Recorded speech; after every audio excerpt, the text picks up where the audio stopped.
talk about section 1.7. 1.7 is dealing with quadratic equations. There are multiple ways for solving these types of problems. First of all, what is a quadratic equation? A quadratic equation simply means that you're going to have a term that has an x squared value somewhere in the problem. If you just had this piece, where the largest exponent on your variable is just x to the first, that would be a linear equation. So if you were to graph this, it would just form a straight line. You probably remember working with y equal mx plus b. That's what you would be working with there. By introducing the x squared term, we have a slightly more sophisticated graph. If we were to graph this type of problem, we would find that it would be a curve. It might be a parabola that opens up or a parabola that opens down. We don't get into graphing in this section. We're just working with basic ways to solve these types of problems. But quadratic just means you have a parabola. Okay? So methods for solving quadratic equations. Before we can talk about those, we need to discuss a certain property that we have concerning essentially real numbers. The first property that we need to talk about is called the zero product property. Sometimes it's called the zero factor property. I think this textbook might call it the zero factor property. It simply says that if you're multiplying any two numbers together and your answer comes out to be 0, what does that tell you about one of those numbers? The only way that you can multiply two numbers together to get 0 for an answer is that one of the original values has to be equal to 0. So that's what we're going to be using to help us solve these types of problems. So when I say zero factor property, that just simply means I've got two things multiplied together equal to 0, so I know that one of those original factors has to equal 0. So let's take a look at an example. Example 1, we're asked to solve each equation by factoring. We're going to look at part A.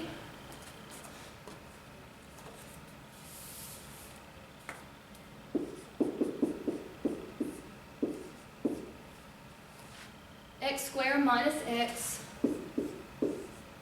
minus 12 equals 0. So it's very important that you're comfortable with factoring these types of problems. There are calculator tricks that will help you if you struggle with this.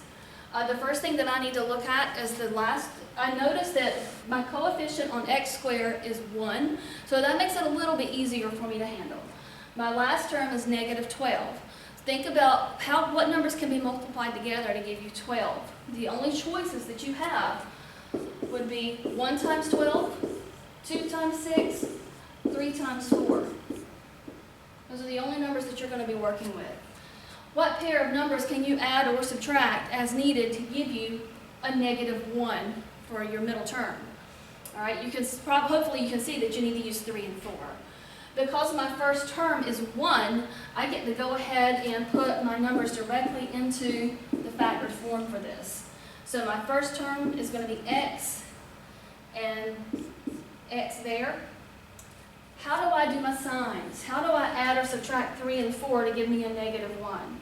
Well, I know that they have to be multiplied to give me negative 12, so that tells me that they have to be opposite signs. To make negative 1, the larger number needs to be negative. So we need a negative 4 and a positive 3. So that is our factored form. People frequently ask me, is it okay if I wrote x plus 3 first and then x minus 4? Yes, that's fine. Order does not matter when you're working with multiplication. That's the commutative property of multiplication, tells us that the order does not matter. So x plus 3 times x minus 4 is fine too. All right, once we have it factored, notice you've got this chunk times, this is multiplication right here. You don't see anything between the parentheses, but we know that we're doing x minus 4 times x plus 3. That's equal to 0. So that's where the zero factor property comes in. I'm multiplying this piece times this piece equals 0, so one of those pieces has to equal 0. So my next step is to simply state that x minus 4 equals 0, or x plus 3 equals 0. And then solving these for x, I get x equals positive 4, x equals negative 3. And these could certainly be checked. You can certainly substitute these values back in for x, and they do check.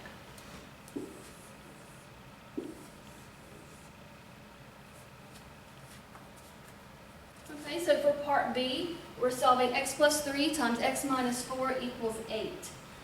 The first thing that we need to notice here is that this looks like it's factored for us, looks like they've done part of the work. But if you look carefully, you'll notice you've got a number over here that is not 0. If you do not have a 0 here, you've got to go back and do some work so that you can get 0 there. So what we need to do is we can certainly go ahead and subtract 8 on both sides. We also need to FOIL this out, combine like terms, and then factor it again. So let's go ahead and FOIL this. That'll give us x squared minus 4x plus 3x minus 12. And I'll subtract 8 on both sides. So you've got minus 8 equals 0. All right, and I'm going to let you go ahead and finish this on your own.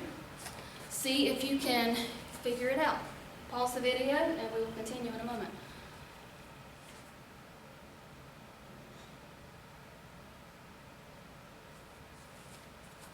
Okay, so let's see how you did. If I combine like terms, I've got x squared minus x, and then negative 12 minus 8 gives me negative 20 equals 0. This can be factored. How did you factor that? You should have factored this as x minus 5 times x plus 4 equals 0. All right, now that you've got it factored and equal to 0, you're ready to use your zero factor property. So we're going to have x minus 5 equals 0, or x plus 4 equals 0. So x equals 5, or x equals negative 4. And again, these answers do check. The second method we have for solving quadratic equations is called the square root property. To understand how the square root property works, let's first think about an equation. Maybe we've got x squared equals 25. And we want to determine what the answer is. We want to solve for x. What numbers could I put in here for x that would give me a true statement? How many answers are there? Well, you probably can immediately recognize that 5 would be a solution to this because 5 squared equals 25. Is there another answer other than positive 5 that would work? So x equals positive 5. Is there anything else? Think about it for a moment. Pause if you need to before I give you the answer. If you think about it, you could also put in negative 5, because negative 5 times negative 5 also gives you positive 25. So you've got two answers. Okay? So notice you've got a perfect square here. X squared is a perfect square. You've got a perfect square equal some constant over here. Anytime that happens, there are going to be two values for x that are going to make this a true statement. Whatever the square root is on this side is going to work, and then the opposite or the negative version of that same number is also going to satisfy the equation.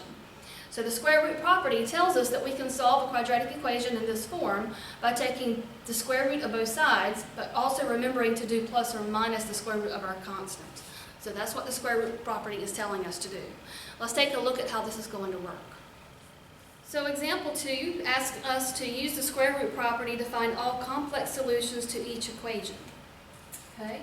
So if you look carefully at the square root property, it shows how let's read that together.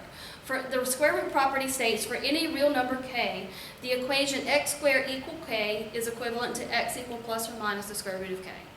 All right, so what they're saying here is that you need to start with the perfect square by itself on one side of your equation. So we need to isolate the perfect square. So for part A, we need x squared by itself on one side. So we need to first go ahead and add 9 to both sides. So now we have x squared equals 9. Now it looks like the starting point from the square root property rule. Once we have it in this form, do you know what to do? You probably go ahead and take the square root of both sides. So you'll have x equals, but remember you're going to do plus or minus the square root of your constant. So x equals plus or minus 3. And that is our answer. In the homework, they may ask you to express your answer as a solution set. So they will have these curly braces, which is a little bit tricky to learn to draw. Okay, so those are my curly braces. That's my set notation, and I would just list my answers inside. So -3, comma, +3. For part B, we want to solve 2x squared equal 1. All right, does this currently have the perfect square isolated for us? No, it does not, because 2 is not a perfect square. What can we do with the 2? We need to get it out of our way. So we need to divide both sides by 2. So that will give us x squared equals 1/2. Yes, you have a fraction, but it's okay. It's not going to be that bad. Go ahead and take the square root of both sides. So you'll have x equals plus or minus the square root of 1/2.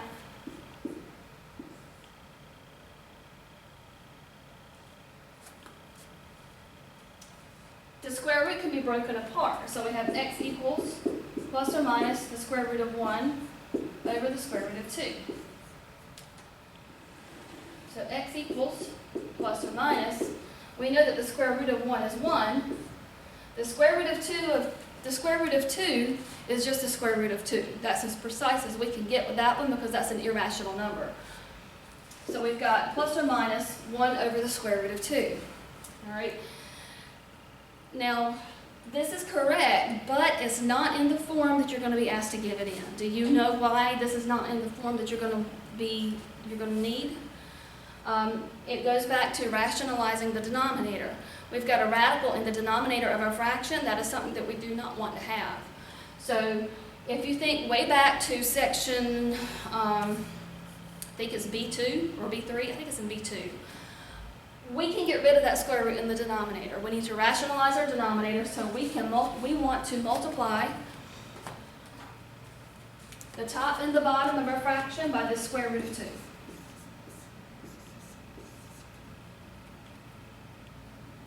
That will give us x equals plus or minus 1 times the square root of 2 over the square root of 2 times the square root of 2, which is going to give you 2. So we've got plus or minus the square root of 2 over 2 for our answer.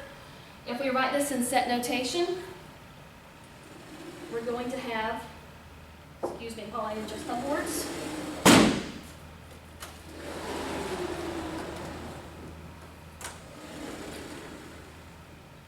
So if we list these two answers in set notation, it's going to be curly braces, negative square root 2 over 2, comma, positive square root 2 over 2. We generally like to list them from smallest to largest. However, order is not required here. So if you put the positive answer first and the negative one second, that's okay too. So this is the way our answer would look in set notation. All right, example 2, part C, we've got 2x minus 1 quantity squared equal to 0. We're still asked to use the square root property to solve this. This one is set up very nicely for us to use the square root property because it does have the perfect square over here already for us. That 2x minus 1 quantity squared is a perfect square, meaning if you take the square root of it, you just get the 2x minus 1 out. You're probably noticing that anytime you have a square and a square root together, they always cancel each other out. So that's going to continue to be true. So let's go ahead and take the square root of both sides. We'll have 2x minus 1 equals, now my rule tells me to do plus or minus the square root of the constant. So that's what I'm doing. So 2x minus 1 equals plus or minus the square root of 0. What is the square root of 0? Take a moment and think about that before I tell you. I have people frequently tell me that the square root of 0 is undefined or not possible, but I think they're forgetting what square root means. Square root means you're looking for a number that you can multiply by itself to give you whatever's inside. Well, because 0 times 0 equals 0, the square root of 0 is 0. So we've got plus or minus 0. Do I really need my plus or minus this time? No, because there is no negative 0. So we've got 2x minus 1 equals 0, and we'll go ahead and solve this for x. So let's add 1 to both sides. divide by 2.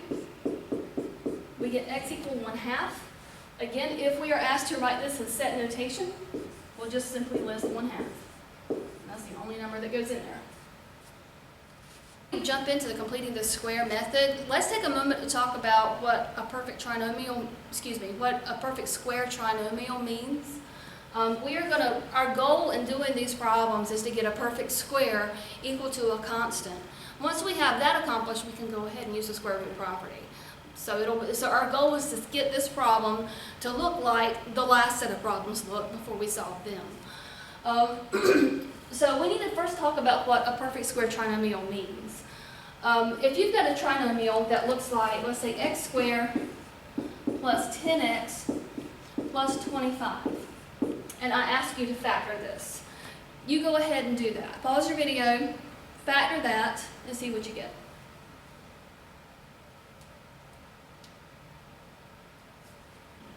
Okay, so your factored version should look like x plus 5 times x plus 5. You'll notice that you're multiplying the same factor by itself. This can also be written as x plus 5 quantity squared. So a perfect square trinomial is any trinomial that can be factored into a perfect square, as we have here. This trinomial is not a perfect square trinomial, but we can turn it into one by doing some special techniques. So the completing the square method gives us the steps that we need to turn this, at least this part, into a perfect square trinomial. So let's see how we can make that happen. The first thing we want to do is we need to isolate just the x squared and the 6x. So the two terms that have x, we need on one side of the equation by themselves. So we'll first subtract 7 on both sides. We're also going to be adding a number to both sides of the equation. So I'm going to go ahead and put a blank on both sides. I'm going to subtract 7. And I'm going to put a blank on the other side because I need to add a number here to turn this piece into my perfect square. Alright, so all I've done so far is I just subtracted 7 on both sides, and because I know I have to add a number over here, I put the two blanks so that I remember to do it to both sides. I hope that's clear. Do you see why I would... this part is probably very obvious, hopefully, that you know that you have to add a number on this side. But if I forget to add it over here, I'm going to be messed up because my equation is no longer balanced. So the blanks just help me remember to keep the equation balanced, to add the same thing to both sides. Now let's talk about what number needs to be added. In order to create a perfect square trinomial, so that when I factor it, it's the same thing times itself, what number do you think should be in this spot? We want a 9 here. The way we figure that out is we look at this number. We take half. Half of 6 is 3. And then if I square 3, I get 9. And of course, add the 9 on both sides. So you put the same number in both blanks. But do you see how that if you factor this, how is this going to factor? Take a moment and factor it.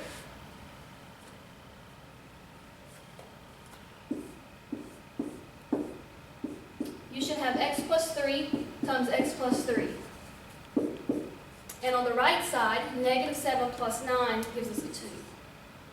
And because this is the same thing times itself, we have a perfect square. X plus 3 quantity squared equals 2. We are now ready to apply the square root property.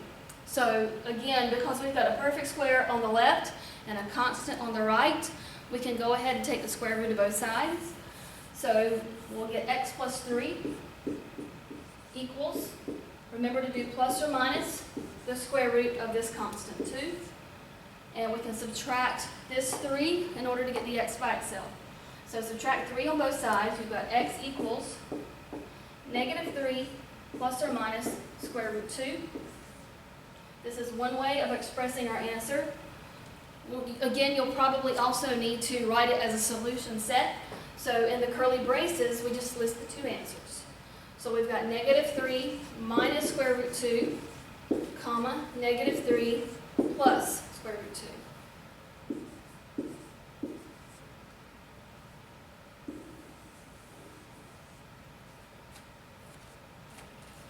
Okay, example 3, part B. We're still asked to solve by completing the square. We've got 2x squared minus 3x minus 4 equals 0. All right, one thing that's very important to notice about this problem in relation to the last problem that we just did is that the numerical coefficient on the x squared term is not 1. That's going to give us a little, just a little extra work to do. In order to fix this, well, before we can complete the square, that first coefficient must be 1. So how can we make that a 1? Well, let's just divide both sides by 2. So we're going to divide everything on both sides by 2. That will give us x squared minus 3 halves x minus 4 halves, or 2. And of course, 0 divided by 2 is still 0. So now we're going to complete the square for x squared minus 3 halves x minus 2 equals 0. So we still proceed the same way as before. The constant needs to be added to both sides, and when we do that, we'll put in our 2 blanks. So we've got x squared minus 3 halves x plus blank. Add the 2 to both sides and put in the second blank.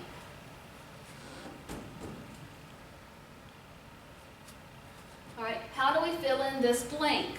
We need to, again, just like we did in the last problem, if you recall, we needed to find half of this number, and then we had to square it in order to put it into the blank. What is half of negative 3 halves? That should not be difficult for you to figure out. 1/2 of 3 halves, that means 1/2 times 3 halves. 1/2 times 3 halves. We talked about multiplying fractions. You multiply straight across the top, straight across the bottom. So that is 3/4. Okay? So half of 3 halves is 3/4.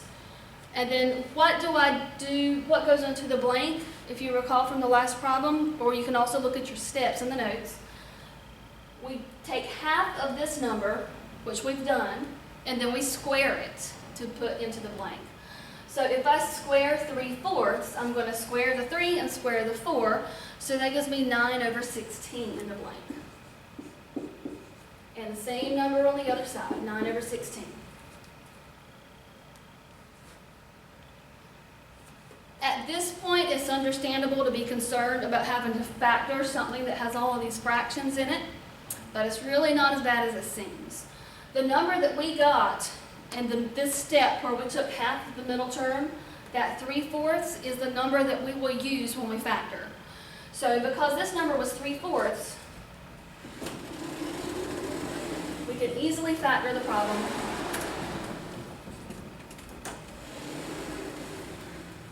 It becomes parentheses x minus, the minus is because we originally had the negative 3 halves. So this is actually negative 3/4. X minus 3/4 times x minus 3/4 equals, and then we have to figure out what that is over there. But as far as the factoring piece of this, the number that you got when you took half of this middle term, but before you squared it, the 3/4 is the number that goes in here and here. And again, it's negative because we were really doing half of negative 3/4. Excuse me, half of negative 3 halves was negative 3/4. Now, what is 2 plus 9/16? Again, this should not be that hard for you, but if you need to use a calculator, that's fine. 2 expressed in terms of 16ths is going to be 32/16. Okay, and then 32 plus 9 gives me 41. So 41/16 is the number over here. And now we can go ahead and write this as a perfect square. So we've got parentheses x minus 3/4 quantity square equals 41/16.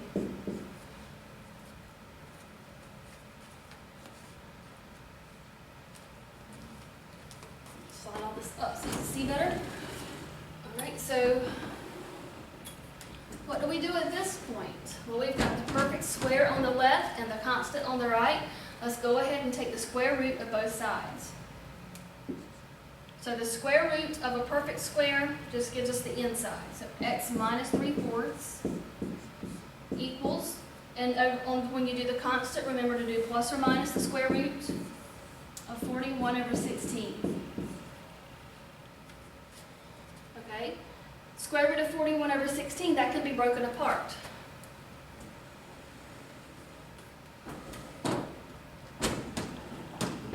So we've got x minus 3/4 equals plus or minus the square root of 41 over the square root of 16, and you should know that the square root of 16 is 4. We're almost done. We need to get x by itself, so we want to add 3/4 on both sides. So we have x equals 3/4 plus or minus square root 41 over 4. How do I know that I'm finished with this? Well, think about what's inside your radical. 41. Is there anything that can be done to break down a 41? Can you factor 41? 41 is a prime number, so there's nothing that can be done to break it down any further. There are no perfect squares that you can take out 41, so that's as far as we can go with this answer. So if you're doing this on a test or a quiz in class, something on paper in class, you can leave your answer just like this, and that's fine.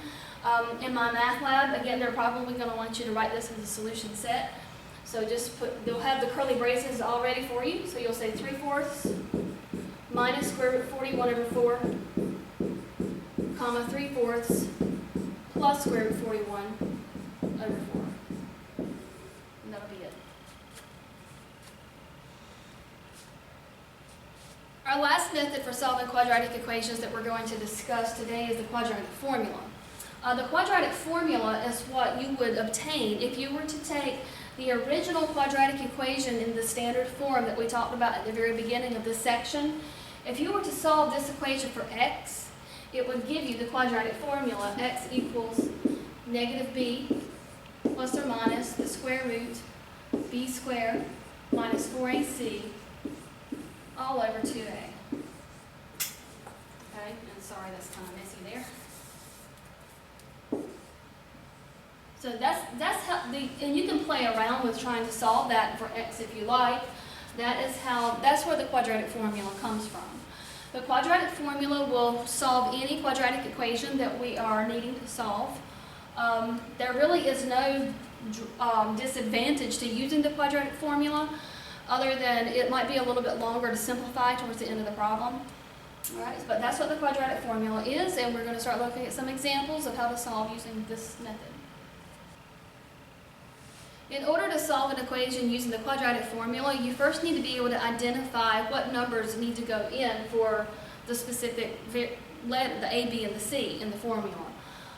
The A, the B, and the C correspond to your coefficients in the standard form. So the coefficient on your x squared term is your A. In this example, A equals 1. B is the coefficient on the linear term, or just regular x. So B is 8. C is the constant, 6. So we'll just substitute each of these numbers directly into our formula. So we'll have x equals negative b will be negative 8 plus or minus the square root b squared. So that's 8 squared minus 4 times a is 1, c is 6. This is all over 2 times a, so 2 times 1. So getting it into the formula is easy. Simplifying it might get a little bit, it can get a little bit messy when you're simplifying these sometimes. We've got negative 8 plus or minus the square root. Let's go ahead and simplify the inside of that radical as far as possible. 8 squared gives me 64. And then negative 4 times 1 times 6 is negative 24. So 64 minus 24 is 40. And this is all over 2. I need to simplify my radical as far as I can. What can I do with square root 40? If you think about, is there a way that you can write 40 so that it has a perfect square? You can do, I'll let you think about that for a moment. You can pause if you need to. Okay, let's write 40 as 4 times 10. So we've got x equals negative 8 plus or minus the square root of 4 times 10 over 2. Now we can take the square root of 4, giving us 2 on the outside. So x equals negative 8 plus or minus 2 square root 10 all over 2. Right.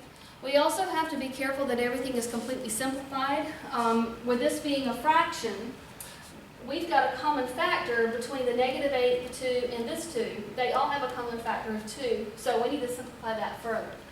If you want to think of this as breaking it apart, which is a way that we handled in previous problems, we would break these apart because the number in the denominator was just a single term. And you can do that here. You can say that this is negative 8 over 2 plus or minus 2 square root 10 over 2. And of course that simplifies as x equals negative 4 plus or minus 1 times the square root of 10. So this is your answer. Again, if you're doing this on a test in the classroom, you can leave your answer just like this. In the homework, the solution set would be negative 4 minus square root 10, comma, negative 4 plus square root 10. Okay, so we're going to use a quadratic formula to solve x squared minus 6x plus 11 equal to 0. This time a is 1, b is negative 6, c is 11. So we'll have x equals, we're going to do negative b, which means I'm going to do the opposite of b. So my negative 6, the opposite of negative 6 is going to be positive 6. So we've got, if you need to write negative parentheses negative 6, you can do that. Plus or minus square root of b squared. So it's very important that you use parentheses if you're squaring a negative number. That can, if you do not include parentheses in this step, then your answer is going to be wrong because you'll probably do it wrong. So you need to put your negative 6 in parentheses.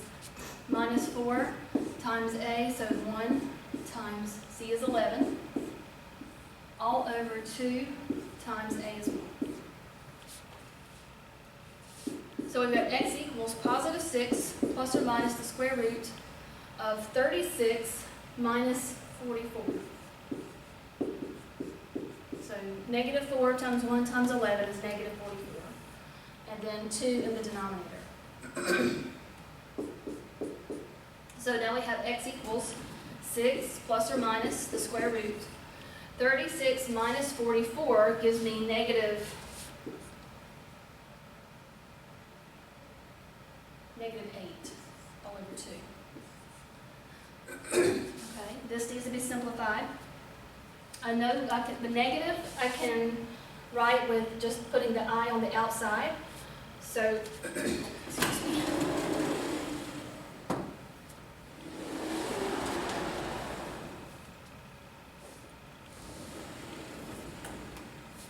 Okay, so we have x equals 6 plus or minus I comes out. And then how can we write the 8? Let's go ahead and put the 2 down there so we don't forget it. How can we write 8 so that there's a perfect square that I can remove? Well, I can write 8 as 4 times 2. So that gives me, and I hope is this showing up? Okay. So this gives me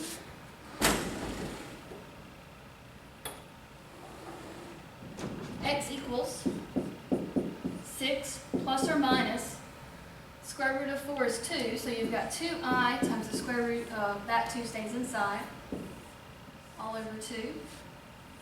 This definitely needs to be simplified. So you've got x equals 6 plus or minus, 6 over 2 plus or minus 2i square root 2 over 2. And we can simplify that as 3 plus or minus, these 2's cancel, I square root 2. Again, if it's a paper test, you can stop here. If it's my math lab, or sometimes if it's multiple choice, you'll have to make sure that you can recognize it as a solution set. So you'll have 3 minus I square root 2, comma 3 plus I square root 2.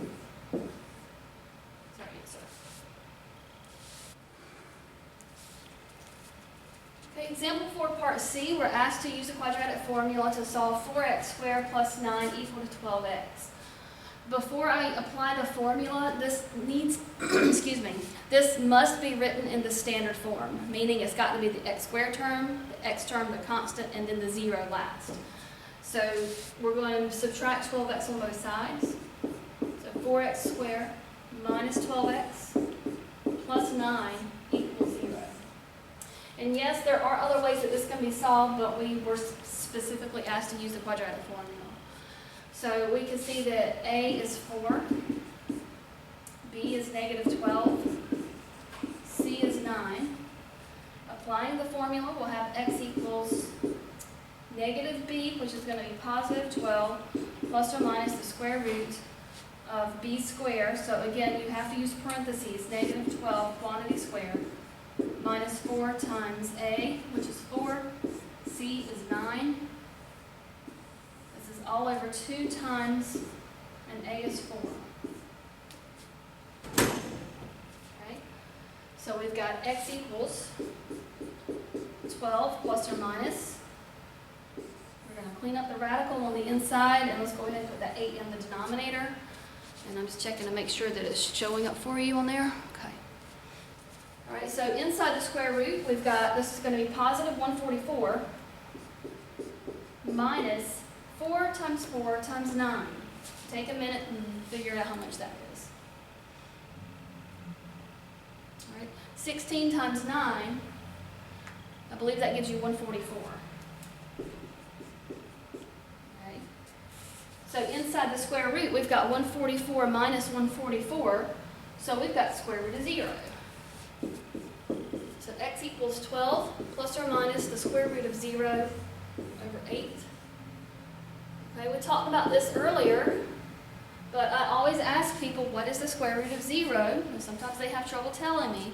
The square root of 0 is 0, because 0 times 0 equals 0. So we have 12, and then plus or minus 0.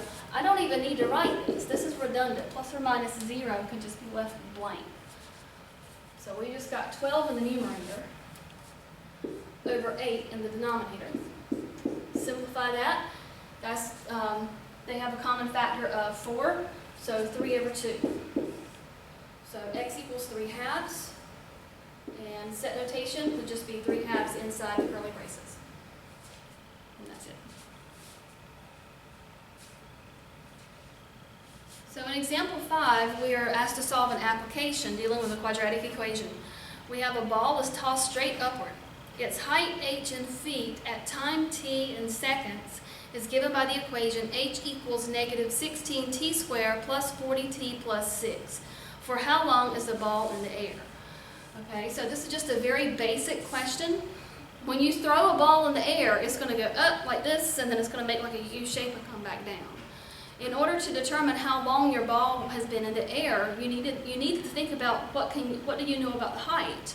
Well, when the ball reaches contact with the ground after it's been in the air, what is its height from the ground at that point? You can think about that for a moment. Pause if you need to. After the ball has been in the air and it's back on the ground again, its height from the ground is 0. And notice that's how h is defined. H is defined to be the height in feet. So in order to solve this, let's let h equal 0. So you'll have 0 equals negative 16t squared plus 40t plus 6. All right, and you can use any of the methods that we've discussed if they are applicable to this problem to solve this quadratic equation. I'm going to go ahead and go with the quadratic formula because I know it's going to work. In order to use the quadratic formula, I need to determine my a, my b, and my c. All right, I know that a is negative 16, b is 40, c is 6.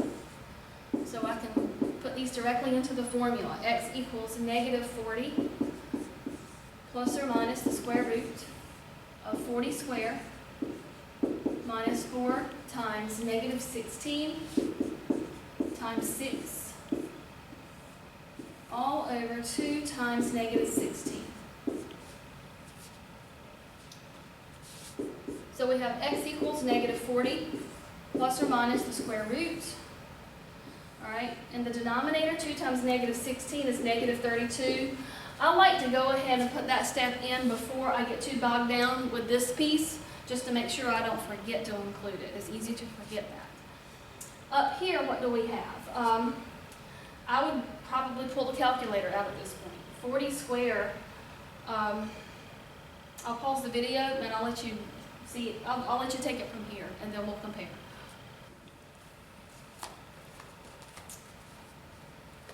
Okay, so inside the radical, you should have gotten 1,984.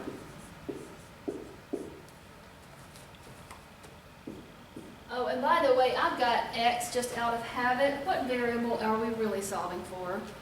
They're asking us how long, so we're solving for t. So really, I should have a t instead of an x.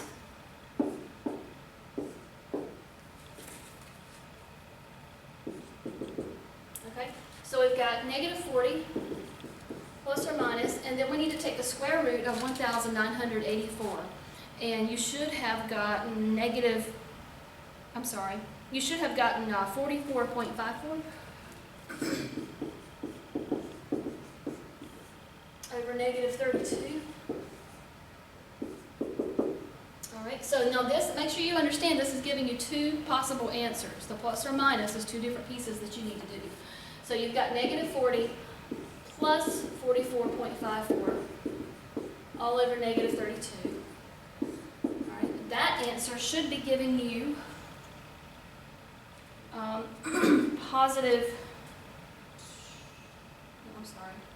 that answer is giving you negative 0.14.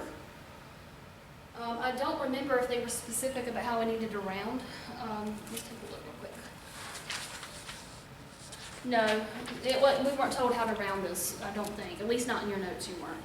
All right, and then so this is part of it. This is the first possible answer that we're getting. The second one we'll get if we do t equal negative 40 minus 40. Tell I'm getting tired now.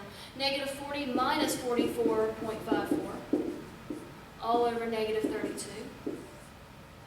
So in this one, you'll get t equals positive 2.64. Okay, so that should not be surprising to get two possible answers. If you anytime, I don't think I mentioned this specifically before, but when you're working with a quadratic equation, that exponent of 2, that's the largest exponent that you have with a quadratic equation. This indicates that you're going to expect to get two possible answers. And that's what we have. We have two possible answers. Do both of those answers make sense in the context of this problem? We were asked how long is the ball in the air? Well, that answer does not make any sense. This is telling you so it's 0.14, negative 0.14 that would be like having to go back into time. That's not going to make sense. So the negative answer we're going to toss out. 2.64 makes perfect sense. That makes perfect sense that the ball was in the air for 2.64 seconds. So our answer, 2.64 seconds.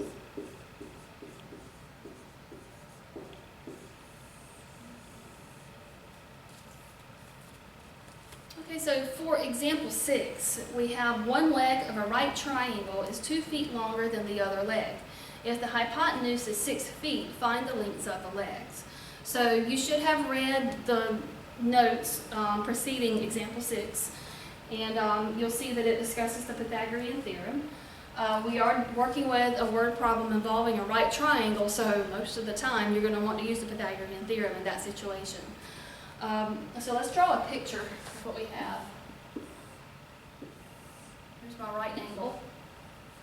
All right, the legs of my triangle are going to be the two shorter sides. We generally use the A and the B to denote the legs.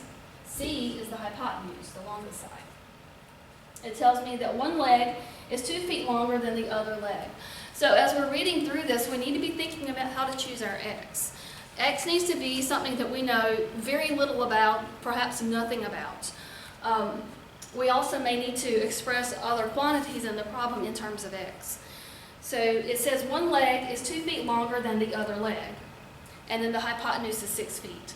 So what would you think about how you want to choose x here? They told us that one leg is 2 feet longer than the other leg. So we know something about one of them, the other one we don't. Let's think of it in terms of shorter leg versus longer leg. Which of those do we know the least about? Okay, we know less about the shorter leg because the one that's 2 feet longer is going to be the longer leg. So we're going to let x equal the shorter leg.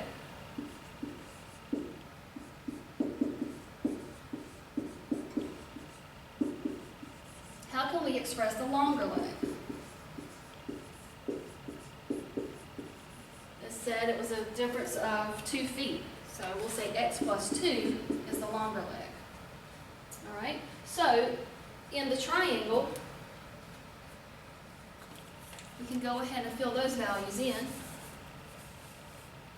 So we know that we've got a leg of x. Since I drew mine to be a little, I think that looks a little bit shorter. I don't know, it might not be. Maybe that should be mine. Let's do it this way. Maybe that one's a little shorter. I didn't draw my picture very well. Maybe I should have a clearer short side. Okay, so now I can say this is my shorter leg. X plus 2 was my longer leg. And they told me the hypotenuse is 6.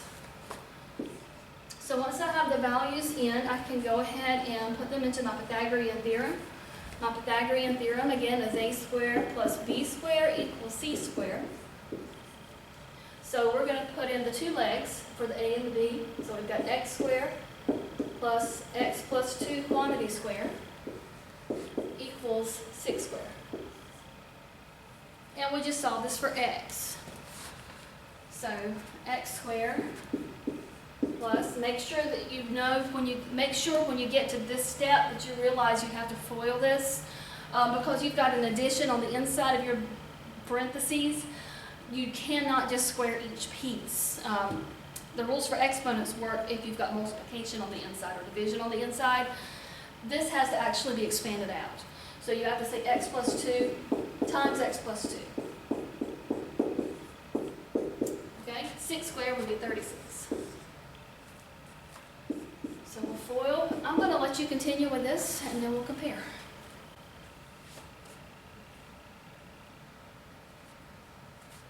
Okay, so we've got x squared plus, you're going to FOIL, x squared plus 2x plus 2x is 4x, plus 2 squared is, 2 times 2 is 4. I want to subtract 36 here, set it equal to 0. So I have 2x squared plus 4x minus 32 equals 0. So it could be that this may factor, or you can use the quadratic formula, or you can complete the square. You can choose whichever method you want to try to use. Let's practice completing the square. Let's see what happens. If you remember when we discussed completing the square, remember we said that the x squared term must have a 1 for a coefficient, and this one does not. So we would start, if we complete the square, we would divide everything by 2. So that would give us x squared plus 2x minus 16 equals 0. Okay? And then you want to add 16 to both sides and put in the two blanks. Okay,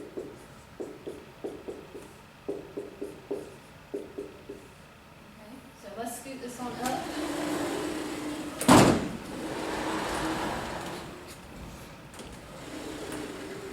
Okay, so I just chose the completing the square method just to give us a little extra practice with that because that's probably what you're least familiar with. Okay, how do we fill in the blank again? You need to take half of the middle term, 2. Half of 2 is 1, and then square 1. Well, 1 squared is equal to 1. So you put a 1 in this blank, and you also put the same number in the blank on the other side just to keep your equation balanced. All right, and then factor. Remember, this needs to give us a perfect square when we factor, and then you've got 17 on the other side. All right, so Just maybe pause the video for just a second. Go ahead and see if you can factor that and see how far you can get.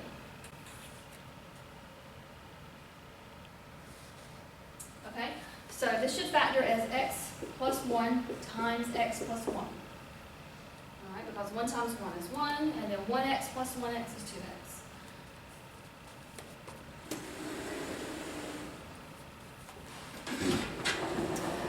And notice you have the same thing inside both sets of parentheses. That is a requirement for completing the square, and I think I may have scaled that up too high for you. Sorry about that. Okay. So you've got the same thing multiplied by itself, so that allows us to write this as x plus 1 quantity squared equals 17. Now we can use the square root property. So we'll take the square root of both sides. We'll get x plus 1 equals, remember to do plus or minus the square root of your constant. All right, and then you can subtract 1 on both sides. So x equals negative 1 plus or minus square root of 17. Okay? Because this is a geometry problem, it might be better to use, probably would be preferable to use decimals. So let's see what this gives us as a decimal. All right, and you might want to pause this and just grab the calculator really quickly. I'm going to do the same. Okay, so typing this into the calculator, I came up with x equal, when I added them, negative 1 plus square root 17, I got 3.123. Again, the problem was not specific about how to round my answers or how far to take my decimal places, so I just did 3 decimal places. Or, when I subtracted negative 1 minus square root 17, my answer was negative 5.123. These are really approximations. They're not exact because these are irrational numbers. So we'll just say they're approximately those values. Now, do both of these answers make sense in the context of this problem? Well, if you recall, go back up and think about what we're doing here. We're solving for x, which is measurements of the lengths of a triangle. So a negative answer is not going to make any sense in the context of this problem. So that means we can eliminate the negative 5.123, and our answer is going to be the positive 3.123, or x equals negative 1 plus square root 17. So that's the approximation, and this is the exact value. Hi guys, it's Miss Lewis again. There are actually 2 correct answers to this problem. We were asked at the beginning to find the lengths of the 2 sides, or the 2 legs. We found x to be 3.123, and if you recall, the second leg was x plus 2 feet, so our second leg would have length 5.123 feet. So there were 2 correct answers to this. The homework, the directions should be more clear about how to give your answer as far as exact form or decimal approximation. Okay, but that's it for that question. Is that the last one of the section? Okay, yep. So that completes section 1.7, which is the solving quadratic equations.